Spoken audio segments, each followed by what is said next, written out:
Myself, N. Sri Ramalingi Ganesha Perumal, Assistant Professor, Department of Electronics and Communication Engineering, Government College of Engineering, Srirangam, Trichy. I am going to give a lecture on Multimedia Compression and Communication, Unit 1. The title of Unit 1 is Audio Compression. So, first of all, what do you mean by multimedia? Information or data being transferred over the network may be composed of media types such as text, images, audio and video. Then what do you mean by compression? Compression is a technique to reduce the volume of information to be transmitted such as text, facts and images, or to reduce the bandwidth that is required for its transmission such as speech, audio and video. Then PCM speech, that is sampling and quantization of speech. So what do you mean by PCM? That is pulse code modulation. Here the most interpersonal applications involving speech use for communication purposes is a public switched telephone network, that is a PSTN. So because this has been in existence for many years, the operating parameters associated with it were defined sometime, that is long ago. Initially, the PSTN operated with analog signals throughout the source speech signal being transmitted, and it is routed, which is unchanged in its original analog form. However, the older analog transmission circuits were replaced by digital circuits. So this was carried out over a number of years, and because of the need to inter-network, that is between the earlier analog and the newer digital equipments. So during this transition period, the design of the digital equipment was based on the operating parameters of the earlier analog network. The bandwidth of the speech circuit in this network was limited to 200 Hz to 3.4 kHz. Although the Nyquist rate is 6.8 kHz, the poor quality of the band limiting filters used that here the sampling rate of 8 kHz was required to avoid aliasing, this aliasing effect. So in order to minimize the resulting bit rate, that is 7 bits per sample were selected for use in North America and Japan, and 8 bits per sample in Europe, which in turn the bit rates of 56 kbps and 64 kbps respectively. More modern systems have moved to using 8 bits per sample in each case, giving a much improved performance over early 7-bit system. The digitization procedure is known as pulse code modulation or PCM, and the international standard relating to this is defined in ITU-T recommendation, that is International Telecommunication Unit. So as we can see, both the encoder and the decoder, they consist of two additional circuits, a compressor and an expander. So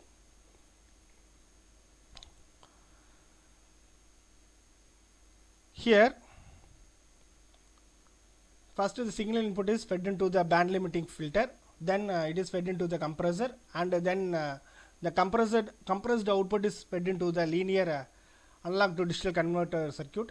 Then this is transmitted over the PSTN network, and it is received by the low pass filter. Then it is the filterized output is fed into the expander.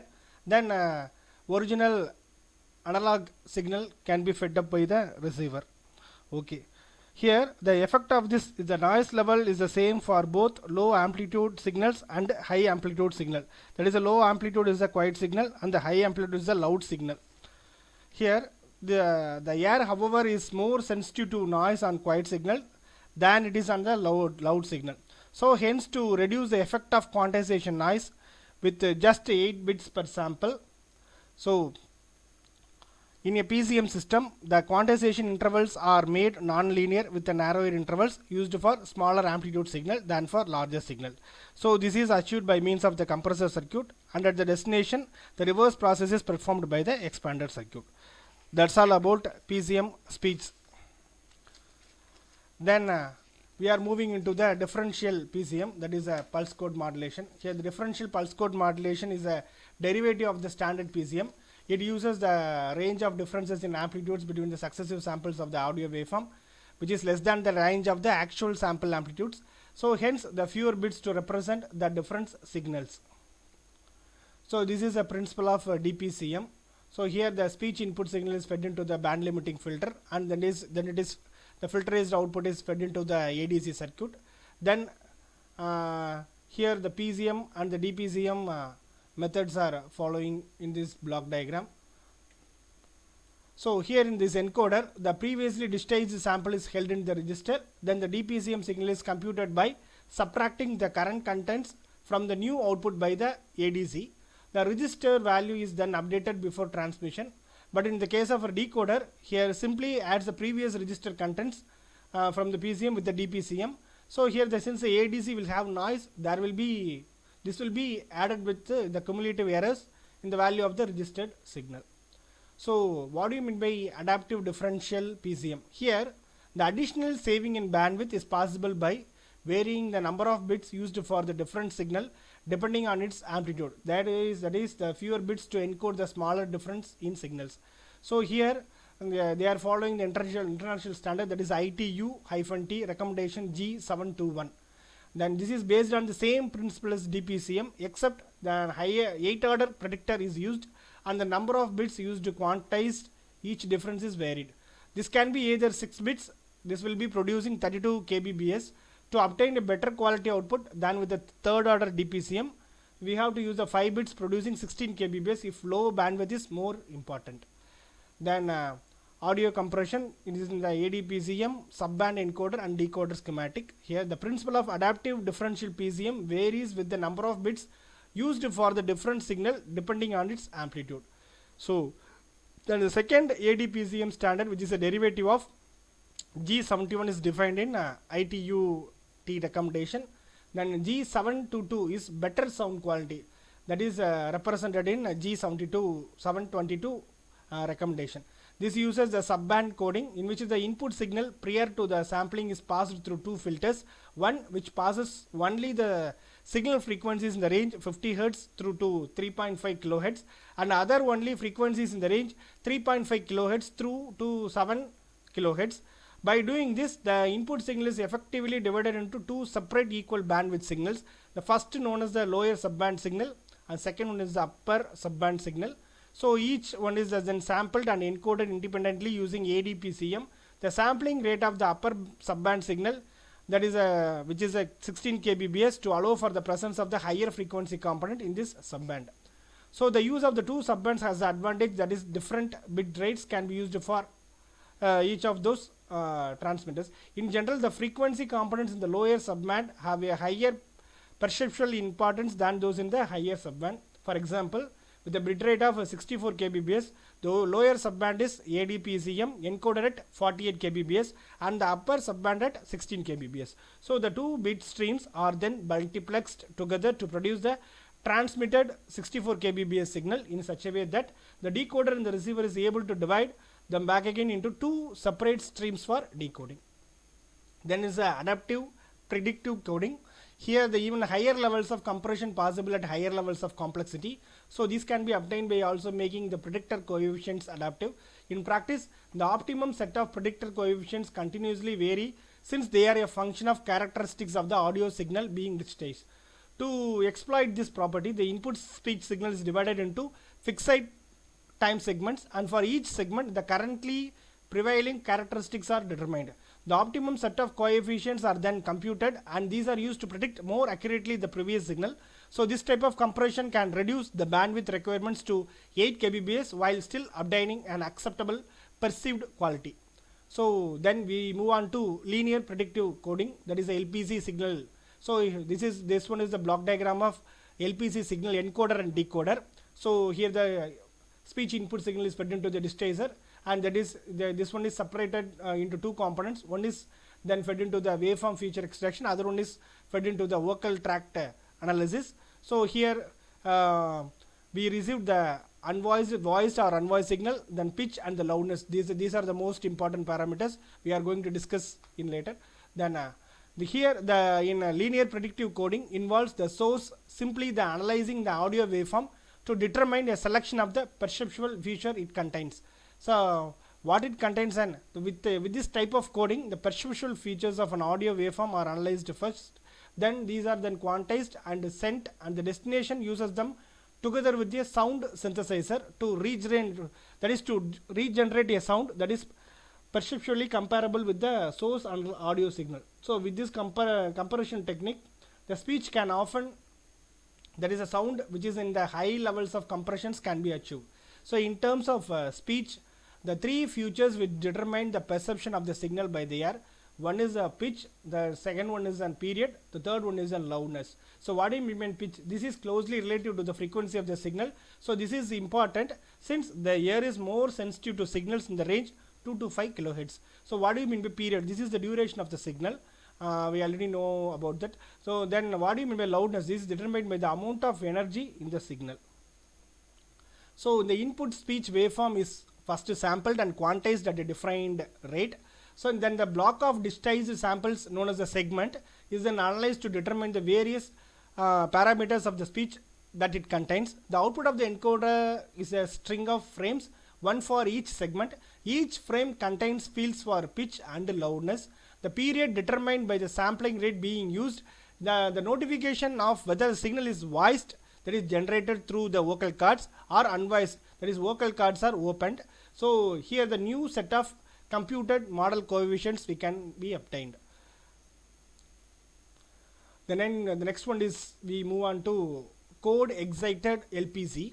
That is here the synthesizer used in most LPZ decoders are based on a very basic model of the vocal tract.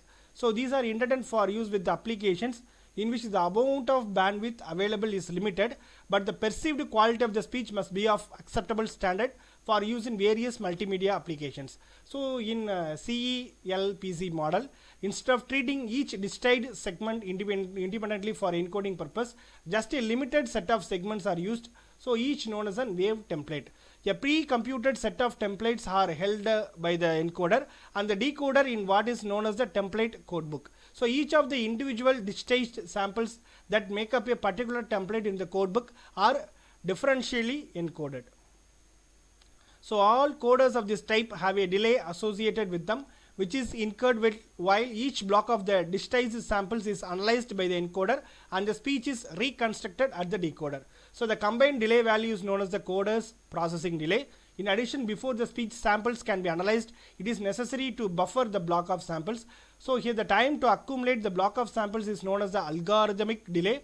So the coder's delay is an important parameter in conventional telephony applications. So here a low delay coder is required, whereas in an interactive application, delay of several seconds before the speech starts is acceptable. So then we move on to perceptual coding, that is a PC. So LPZ and CELP are used for telephone applications. Here the compression of speech signal, that is in this perceptual coding. So PC are designed for compression of general audio such as that is associated with the digital television broadcast. So using this approach, the sampled segments of the source audio waveform are analyzed, but only those features that are perceptible or to the ear are transmitted. So example, the human ear is sensitive to signals in the range 15 Hz to 20 kHz.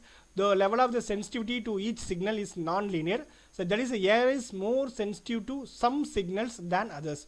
So also when multiple signals are present as an audio, a strong signal may reduce the level of sensitivity of the ear to other signals which are nearer to it in frequency. So this effect is known as the frequency masking.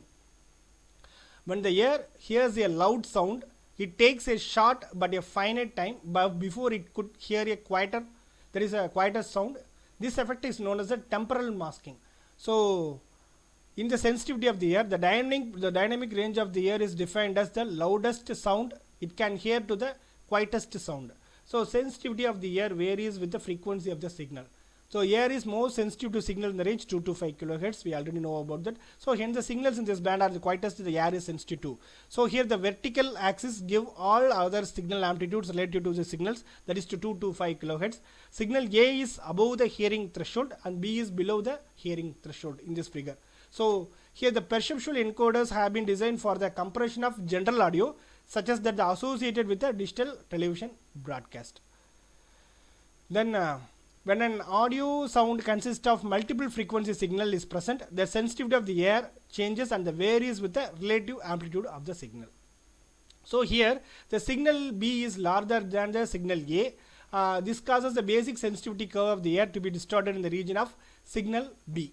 So signal A will no longer be heard as it is within the distortion band. Okay. Then the width of the each curve at a particular signal level is known as the critical bandwidth for that frequency. So here is this graph denotes the variation with the frequency of effect of frequency of masking. So the width of the each curve at a particular signal level is known as the critical bandwidth. We already know about that. So it has been observed that for frequencies less than 500 Hz, the critical bandwidth is around 100 Hz. Then however, for frequencies greater than 500 Hz, then bandwidth increases linearly in multiples of 100 Hz. Then if the magnitude of the frequency components that make up an audio sound can be determined, it becomes possible to determine those frequencies that will be masked and do not therefore need not to be transmitted. So after the ear hears a loud sound, it takes a further short time before it can hear a quieter sound. That is a temporal masking. We already heard about that. So this graph denotes the temporal masking caused by the loud signal. So after the ear hears a loud sound, it takes further short time before it can hear a quieter sound. This is known as the temporal masking. After the loud sound ceases, it takes a shorter period of time for the signal amplitude to decay. During this time, the signal whose amplitudes are less than the decay envelope will not be heard and hence need not be transmitted. In order to achieve this, the input audio waveform must be processed over a time period that is comparable with the associated with temporal masking.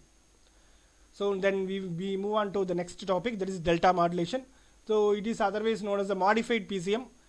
So with the help of the data compression redundancy can be removed in DPCM.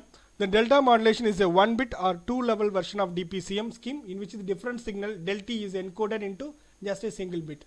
It provides the staircase approximation to the oversampled version of the message signal.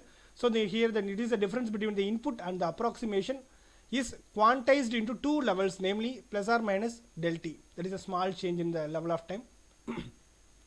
So this one is a block diagram of delta modulation transmitter and receiver. So here in the transmitter, that is in the 1-bit quantizer used to find the input, and the staircase approximation is quantized into 2 levels, that is plus or minus del of T.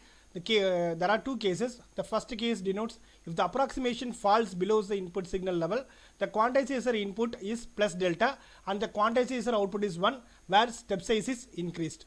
Then in case of case 2, if the approximation falls above the input signal level, quantizer input is minus delta and the quantization output is 0, where the step size is decreased. Then in the case of the accumulator, it generates the staircase approximation delayed by 1 sample period, that is the sample time, and it also adds the quantized output as a stream. So if 1 is transmitted, plus del is added with the previous approximation. If it is 0 means, then minus del is added with the previous delayed staircase approximation. So in the case of transmitter, while transmitting, let m of t is the message signal and mq of d is the staircase approximation, then m of d which is equal to the m of nts, where t is the sampling period. So there is m of nts is the sample signal of the message signal taken at time t is equal to nts. The error signal is defined by the error of nts, which is equal to, that is the m of nts minus m cap of nts. So here the e of nts is the error at the present sample, then m cap of nts is the last approximated sample of the staircase waveform, and here the m cap of nts which is also denoted as, which is equal to u of n minus 1 multiply with the sampling time, where u of n minus 1 ts is the staircase approximation of the last sample. So we have to substitute the equation 2 in equation 1. So here the error of the signal, which is equal to the m of nts, that is the sample signal of the message signal taken at time, which is equal to nts, minus that is u of n minus 1 into ts, which is nothing but the staircase approximation of the last sample. So here the input delay time unit, which is defined as a u of nts, which is equal to m cap of nts plus b of nts. So we have to substitute the equation 2 in equation 4, that is u of nts, which is equal to u of n minus 1 to ts plus b of nts. Here the b of nts is nothing but the quantized version of error signal. So that is a b of nts, which is equal to del sigma, that is del sigma of e of nts. The output depends of the sign e of nts, that is if step size is plus delta, the binary 1 is transmitted. that is if the message signal is greater than or equal to m cap of NTS. If step size is minus delta, that is then the binary 0 is transmitted if of m of NTS is less than m cap of NTS. So hence the equation 5 is also written as u of NTS which is equal to u of n minus 1 to NTS plus, that is plus of plus or minus delta. So in the case of receiver, the accumulator is used to generate the approximate one staircase delay with one delay period, that is the sampling time. The summer adds the quantizer output with the previous sample approximation, so it will gives the present approximation, that is u of NTS which is equal to u of n minus 1 into TS plus the plus or minus into delta, that is a u of NTS which is equal to u of n minus 1 into TS plus b of NTS. So if the input is binary 1, that plus del is add with the previous output. If the input is binary 0, then minus del is add with the previous output. So the low pass filter is used to reconstruct the original message signal m of NTS. So here is the, this one is the delta modulation output, this one is the distaged output. So then here in the quantization error, this diagram shows the quantization errors in delta modulation. This one is a staircase approximation, then message signal, then slope overload distortion, then granular noise, which will be discussed later. So what are all the advantages? The advantages are low signaling rate and low transmission channel bandwidth. This will be less complicated to implement. Then what are the disadvantages is the slope overload distortion and granular noise distortion. Then slope overload error is higher in this delta modulation. So in delta modulation, so what do you mean the slope overload distortion? It arises because of large dynamic range of the input signal. Whenever the step size is small, it is difficult to follow the step segment of the x of t, that is input signal. The difference between the staircase approximated signal and the original input signal t is large, so that the quantization error is large. Using linear modulator, it can be reduced. So what do you mean by granular or idle noise? Just here the step size is too large compared to the small variations in the input signal. The staircase signal is changed by the large amount because of the larger step size. The error between the input signal and the approximated signal is called the granular noise. So what will be the in the bitrate of bitrate in delta modulation? Here bitrate, which is represented by R, which is equal to number of samples per second multiply with number of bits per sample, that is fs multiply with 1, which is equal to fs. Here the granular or ideal noise is represented by step size is too large compared to the smaller variations in the input signal. The staircase signal is changed by the large amount because of the larger step size. The error between the input signal and the approximated signal is called the granular noise. So then we move on to the last topic, that is a vector quantization. The vector quantization is a classical quantization technique from the signal processing. It allows the modeling of the probability density functions by the distribution of prototype vectors. So it was originally used for data compression. It works by dividing a large set of points, that is the vectors, into groups having approximately the same number of points closest to them. Each group is represented by its centroid point, as in K means, and some other clustering algorithms. So vector quantization is based on the competitive learning paradigm. So it is closely related to self-organizing map model and to sparse the coding models used in deep learning algorithms such as the autoencoder. So how to train the model, that is a vector quantization model? The simplest training algorithm for vector quantization is first to pick a small point at random intervals, then to move the nearest quantization vector centroid towards the sample point by the small fraction of the distance, then repeat the same procedure. Then a more sophisticated algorithm reduces the bias in the density matching estimation and to ensures that all points are used by including an extra sensitive parameter. Then increase each centroid sensitivity by a small amount. This will be described by the following equation. That is, next step is to pick a small point at random intervals. For each quantization vector centroid, we have to denote the distance of that is suppose we can take as a P and C. C is the centroid point, P is the points to be followed. Then find the centroid for which the distance and the distance between the two intervals. Then move by a small fraction of the distance. Then set the display style to 0 and repeat the same procedure. So That's all about the training of vector quantization model. The last we move on to the applications of vector quantization. Here the lossy data correction or prediction is used to recover data missing from the some dimensions. For density estimation, the area bar volume that is closer to a particular centroid than to any other is inversely proportional to the density. So it is also used in data compression. Thank you.